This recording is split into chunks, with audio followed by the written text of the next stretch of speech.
राधे राधे। जय श्री कृष्ण। आज हम एक बजरंग बली के भजन सुनाए। आशा करतन कि आप सबके पसंद आई तो लाइक शेयर और सब्सक्राइब जरूर करब जा। कमेंट करके भी बताइब जा कि हमार गीत और भजन रुआ लोग के कैसन लागेला। तो चली जा सुनी जा। बजरंग बली आइब कहिया हमरा गली। बजरंग बली आइब कहिया हमरा गली। बजरंग बली आइब कहिया हमरा गली। हमरा गली में सोनरा के डेरा, हमरा गली में सोनरा के डेरा। मुकुट लेके कब से खड़ी बजरंग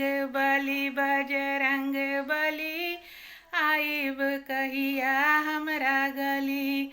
हमरा गली में बजजा के डेरा, हमरा गली में बजजवा के डेरा। पीताम्बर लेकर कब से खड़ी बजरंग बली आइब कहिया हमरा गली। बजरंग